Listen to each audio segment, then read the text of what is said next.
ডিংলি clip ইউরোপের ছোট্ট একটা দ্বীপরাষ্ট্র মাল্টার ওয়েস্টার্ন কোস্টে থাকা দেশের সবচেয়ে উঁচু ল্যান্ডস্কেপ, যেখান থেকে ভূমধ্যসাগরের সবচেয়ে সুন্দর প্যানোরামিক ভিউ পাওয়া যায়। ছোট্ট একটা ফিশিং ভিলেজ ঘর লাপসির ছবির মতো সুন্দর কোস্টাল এরিয়া। মাল্টায় এসে যে জায়গাটা না দেখে ফিরে যাওয়াই যায় না, মাল্টার দক্ষিণে থাকা 7টি সামুদ্রিক গুহা নিয়ে তৈরি ব্লু গ্রোটো। সারা পৃথিবীতে থাকা পুরানো মন্দিরগুলোর মধ্যে একটি 5000 বছরের পুরানো মেগালিথিক টেম্পল হাজার কিম, আর 4000 বছরের পুরানো একটা ফর্টিফাইড মেডিভেল টাউন মদিনা, যেটা গেম অফ থ্রোনসের মতো আরও অনেক বিখ্যাত ছবির ফিল্মিং লোকেশন। আজ সারাদিন আমরা এই ছোট্ট দ্বীপের মধ্যে ছড়িয়ে ছিটিয়ে থাকা এই সব জায়গাগুলোই ঘুরে দেখব। নমস্কার বন্ধুরা, আমি স্বপ্না। ভূমধ্যসাগরের বুকে অবস্থিত একটা ছোট্ট দ্বীপ মাল্টা থেকে তোমাদের সবাইকে অবকাশী ইউরোপে চ্যানেলে স্বাগত জানাই। ইতিমধ্যেই যারা অবকাশী ইউরোপে চ্যানেলটাকে সাবস্ক্রাইব করেছো বা করেছেন, তাদের সবাইকে অনেক ধন্যবাদ। আজ আমাদের এবারের ছুটির তৃতীয় দিন। হোটেল থেকে ব্রেকফাস্ট করেই আজ সকাল সকাল আমরা চলে এসেছি মাল্টার ওয়েস্টার্ন কোস্টে থাকা এই ডিংলি ক্লিপে। সমুদ্রপৃষ্ঠ থেকে 253 মিটার উঁচুতে থাকা এই ডিংলি ক্লিপই মাল্টার সব থেকে উঁচু ল্যান্ডস্কেপ। এই যে ক্লিপগুলো আমরা দেখতে পাচ্ছি, এর নিচের অংশগুলোই হলো মাল্টায় থাকা সব থেকে প্রাচীন স্টোন, যেগুলো 25 থেকে 30 মিলিয়ন বছর আগে গঠিত হয়েছিল। এখান থেকে মাল্টার কোস্টাল এরিয়ার একটা অসাধারণ প্যানোরামিক ভিউ পাওয়া যাচ্ছে।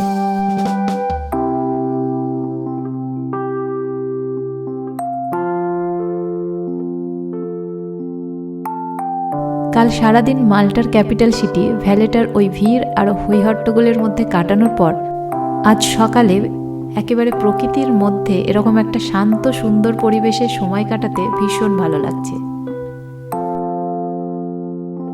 চারপাশটা দেখেই বোঝা যাচ্ছে এখানে কোনো জনবসতি নেই। এই ছোট্ট চ্যাপেলটি এখানকার ল্যান্ডমার্ক। আর এই যে লোকজন দেখা যাচ্ছে, এরা কিন্তু সকলেই আমাদের মতোই ট্যুরিস্ট।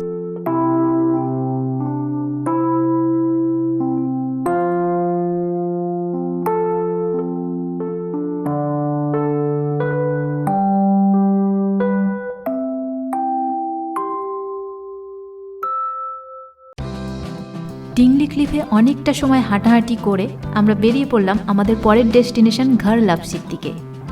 ঘর লাপসি ছবির মতো সুন্দর একটা গ্রাম, আর এখানকার বেশিরভাগ লোকের জীবিকাই মাছ ধরা। এই ছোট্ট দ্বীপের মধ্যে এরকম সরু রাস্তা দিয়ে এক জায়গা থেকে অন্য জায়গায় ড্রাইভ করে যেতেও খুব ভালো লাগছে, কারণ ইউরোপের অন্যান্য দেশে আমরা যেরকম ল্যান্ডস্কেপ থেকে অভ্যস্ত, তার থেকে এই মাল্টার ল্যান্ডস্কেপটা একেবারেই আলাদা। এই রাস্তাগুলো এতই সরু যে সামনে একটা বড় গাড়ি এসে গেলে আমাদের আবার পিছিয়ে এসে গাড়িটাকে পাস করার জায়গা দিতে হচ্ছে। রাস্তার পাশে বিশাল বড় বড় ক্যাকটাসের জঙ্গল। আর এই সুন্দর জার্নিটা এনজয় করতে করতেই আমরা পৌঁছে গেলাম ঘর লাপসির পার্কিং প্লেসে। তবে নিচে নামার আগে আমরা ঢুকে পড়েছি এখানে থাকা একটা রেস্টুরেন্টে। আর এই রেস্টুরেন্টের ব্যালকনি থেকে যে সুন্দর ভিউটা পাচ্ছি সেটাই তোমাদের সাথে শেয়ার করছি। নিচে ওখানে জেলেদের নৌকা দেখা যাচ্ছে, ওই জায়গাটাতেই আমরা নেমে যাব। এই জায়গাটা মাল্টার একটা ন্যাচারালি মেড সুইমিং পুল। এখন আমরা ঘুরে উল্টো দিকের ওই কেভগুলোর ভিতরে ঢুকবো, আর ওই উঁচু পাথরগুলোর উপরে উঠে চারপাশের ভিউটা আরও ভালো করে দেখব। পাথরটার মধ্যে শুয়ে একজন রোদ পোহাচ্ছেন।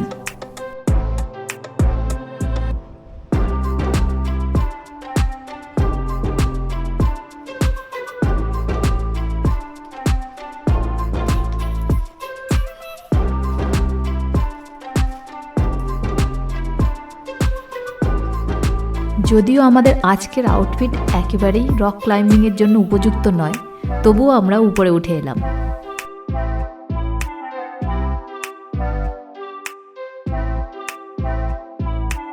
উল্টো দিকে উপরে ঘর লাপসি ভিলেজটা দেখা যাচ্ছে।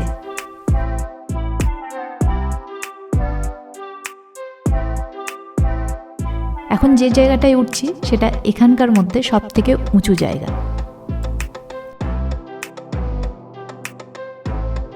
এই উপর থেকে জলের দিকে তাকালে এত রকমের নীল রং দেখা যাচ্ছে, তার মধ্যে সূর্যের আলো পড়ে চারপাশটাকে এত সুন্দর লাগছে যে আমাদের তিনজনের কারোরই এখন তাড়াতাড়ি নিচে নামতে ইচ্ছা করছে না।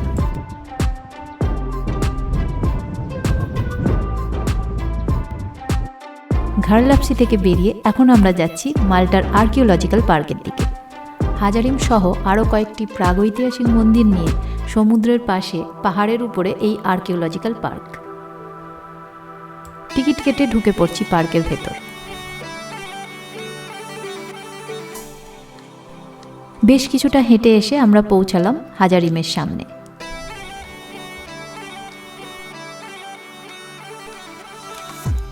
$3,600 থেকে $3,200 BC-র মধ্যে তৈরি মিশরের পিরামিডের থেকেও পুরানো এই মন্দিরটি পৃথিবীর সবচেয়ে পুরানো ধর্মীয় স্থানগুলির মধ্যে একটি এবং একটি ইউনেস্কো ওয়ার্ল্ড হেরিটেজ সাইট।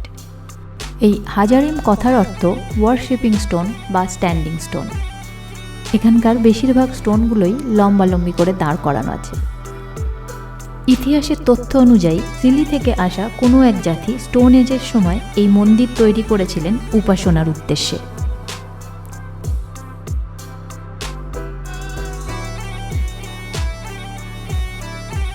হাজারিম থেকে 500 মিটার সমুদ্রের দিকে এগিয়ে আসতেই আমরা পৌঁছে গেলাম এই আর্কিওলজিক্যাল পার্কে থাকা আরেকটি প্রাগৈতিহাসিক মন্দির নাদ্রিয়াতে।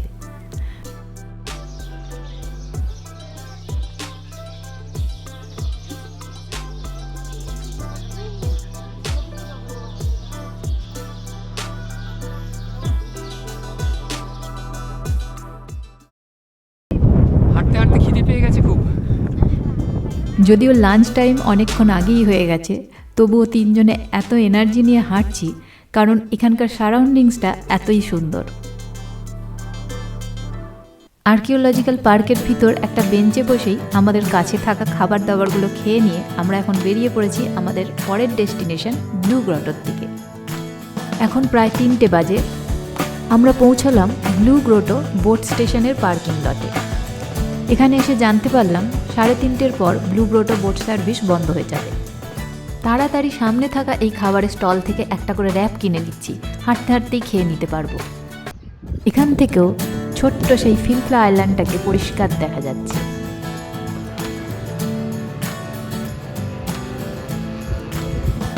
এই রাস্তাটা ধরে একটু নিচে নেমে গেলেই বোট স্টেশন।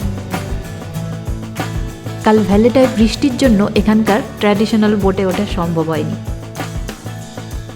তবে এই ব্লু গ্রোটো ট্রিপেও ট্র্যাডিশনাল মাল্টিস ফিশিং বোটই ইউজ করা হচ্ছে। আর এই বোটগুলো যারা চালাচ্ছেন বা এই ট্রিপের যারা গাইড, তারা সকলেই এখানকার লোকাল ফিশারম্যান। সমুদ্রে মাছ ধরার কারণে এই সামুদ্রিক গুহাগুলোর অবস্থান এবং ডিটেল সম্বন্ধে এনাদের জ্ঞান অনেক বেশি। মাল্টার সাউথ ইস্টার্ন পার্টে থাকা এই ব্লু গ্রোটো হলো 7টা সামুদ্রিক গুহার একটা কমপ্লেক্স। এই ট্রিপে আমাদের সবগুলো কেভই ঘুরিয়ে দেখানো হচ্ছে। একটা কেভ থেকে বেরিয়ে আবার পরের কেভের দিকে এগিয়ে যাচ্ছি।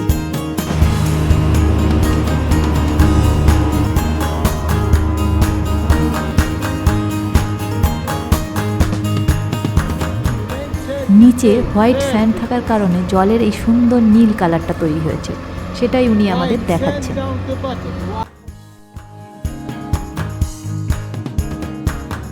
কিন্তু এই ছোট্ট বোটটা ঢেউয়ের মধ্যে প্রচণ্ড দুলছে, তাই সব কিছু ভালো করে ভিডিও করা সম্ভব হচ্ছে না।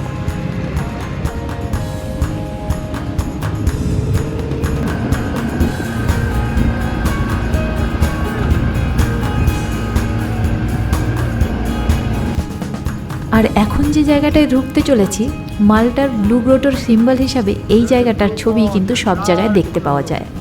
এটাই হলো এখানে থাকা সব থেকে বড় সামুদ্রিক গুহা। And this is the biggest cave, the big cave. It's about 30 meters in length. এই সরু সরু জায়গাগুলো দিয়ে ঢুকতে আর বেরোতে কিন্তু বেশ লাগছে।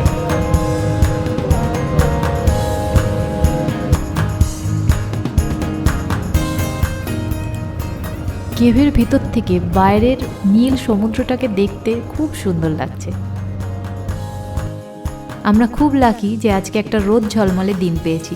কালকের মতো বৃষ্টি হলে এই ব্লু গ্রোটো ট্রিপটা এত ভালো করে এনজয় করা যেত না, কারণ রোদ পড়ছে বলেই এই হোয়াইট স্যান্ড বা জলের কালার এত সুন্দরভাবে বোঝা যাচ্ছে।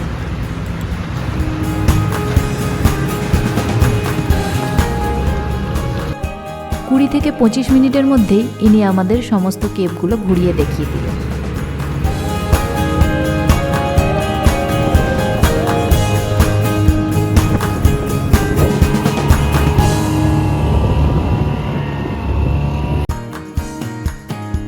উপরে যে টাওয়ারটা দেখা যাচ্ছে আর তার চারপাশ দিয়ে লোকজন হেঁটে উপরে উঠছে, আমরাও এখন গিয়ে হাইক করে ওই উপরেই উঠব।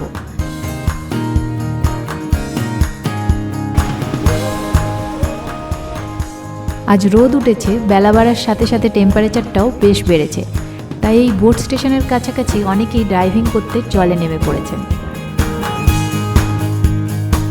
একটু আগে নিচে বোট থেকে যে টাওয়ারটা দেখতে পাচ্ছিলাম, এখন সেই টাওয়ারের পাশ দিয়েই আমরা হাইকিং করার জন্য এগিয়ে যাচ্ছি।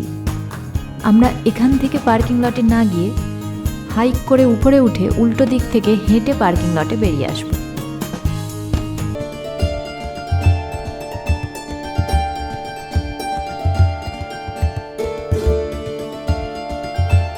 এখান থেকে আরও ভালো করে চারপাশের ভিউটা পাওয়া যাচ্ছে।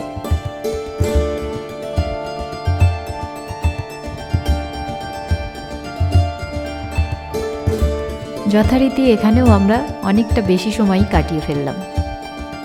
উপরে এসে পার্কিং লট থেকে গাড়ি নিয়ে আমরা বেরিয়ে পড়লাম আমাদের আজকের লাস্ট ডেস্টিনেশন মদিনার দিকে। 15 মিনিটের মধ্যেই আমরা পৌঁছে গেলাম মদিনা। এগিয়ে যাচ্ছি মদিনা গেটের দিকে। গেম অফ থ্রোনসের যারা ফ্যান তাদের সকলেরই অতি পরিচিত এই গেট আর এই দুর্গ শহর মদিনায় ঢোকার একমাত্র রাস্তা। টাউনের মধ্যে ঢুকেই মনে হচ্ছে যেন একেবারে মধ্যযুগে চলে এসেছি। 8th সেঞ্চুরি বিসিতে ফেনিশিয়ানরা মেলিথ নামের এই শহরটি তৈরি করেছিলেন। পরে রোমানরা এর নামকরণ করেন মদিনা। ভ্যালেটার আগে এই মদিনাই ছিল মাল্টার ক্যাপিটাল। এই সরু রাস্তাগুলো দিয়ে হাঁটার সময় মনে হচ্ছে যেন একটা ল্যাবারিন্থের মধ্যে দিয়ে হেঁটে চলেছি। যে রাস্তাটা দিয়ে ঢুকছি সেই রাস্তায় আবার ফিরে আসাটা খুবই মুশকিল। কোন গলি দিয়ে ঢুকছি আর কোনটা দিয়ে বেরোচ্ছি সেটা আমরা নিজেরাও বুঝতে পারছি না, কিন্তু এর মধ্যে দিয়ে হেঁটে যেতে খুবই ভালো লাগছে। এই মদিনার জনসংখ্যা মাত্র 300 মতো। এই শহরের মধ্যে এখানকার বাসিন্দা ছাড়া আর কাউকেই গাড়ি নিয়ে ঢুকতে দেওয়া হয় না। এরকম একটা জায়গা এতদিন শুধু মুভিতেই দেখেছি, কিন্তু এই 21st সেঞ্চুরিতে বাস্তবে এরকম একটা মধ্যযুগীয় শহরের মধ্যে দিয়ে ঘুরে বেড়াতে যে কীরকম একটা অনুভূতি হচ্ছে সেটা ঠিক বলে বোঝানো কঠিন। কোনো একটা চার্চে বেল বাজলেই সারা শহরে তার প্রতিধ্বনি ছড়িয়ে পড়ছে, আর তার সাথে ঘোড়ার খুরের শব্দ। সব কিছু মিলিয়ে অসাধারণ একটা পরিবেশ। এই সরু স্ট্রিটগুলোর মধ্যে দিয়ে হাঁটতে হাঁটতেই আমরা পৌঁছে গেলাম মদিনার মেন স্কোয়ার সেন্ট পল স্কোয়ারে। আর সামনের এই ক্যাথিড্রালটাই মদিনার সবচেয়ে বড় ক্যাথিড্রাল, সেন্ট পলস ক্যাথিড্রাল। এখন যেহেতু অলরেডি 6টা বেজে গেছে, তাই এই চার্চটা বন্ধ হয়ে গেছে। এখন আমরা ঘুরে বেড়াচ্ছি গেম অফ থ্রোনসের আরও একটা পরিচিত ফিল্মিং লোকেশন মেসকুইটা স্কোয়ারের মধ্যে দিয়ে।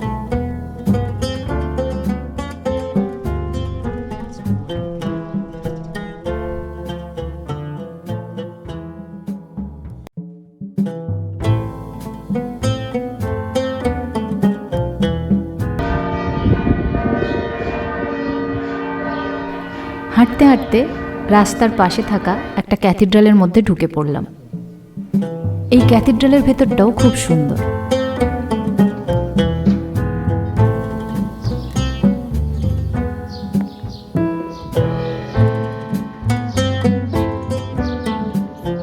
আর এইটা হলো মদিনার পুলিশ স্টেশন, একটা সুভেনির শপ।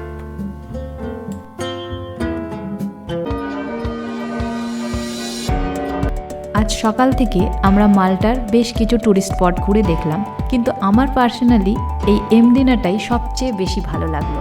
তোমরাও নিচে কমেন্ট সেকশানে কমেন্ট করে জানিও আজকে সারাদিন যতগুলো জায়গায় গেলাম তার মধ্যে তোমাদের কোন জায়গাটা সবচেয়ে বেশি ভালো লেগেছে। এই এমডিনা গেটের বাইরে এসে এখানে থাকা চারিপাশে খাবারের স্টলগুলো দেখে কলকাতার ভিক্টোরিয়া মেমোরিয়ালের গেটের বাইরে থাকা বিভিন্ন খাবারের স্টলের ছবিগুলো চোখের সামনে ভেসে উঠছে।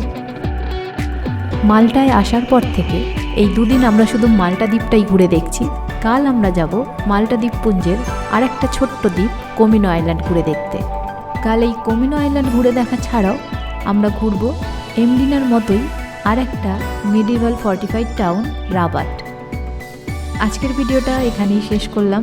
আজ আমরা সারাদিন অনেক ঘোরাঘুরি করেছি, বেশ টায়ার্ড। এখন আমরা হোটেলে ফিরে ফ্রেশ হয়ে রিল্যাক্স করে ডিনার করব। পরের ভিডিওতে তাহলে আমরা ঘুরে দেখব কমিনো আইল্যান্ড আর রাবাট টাউনটা।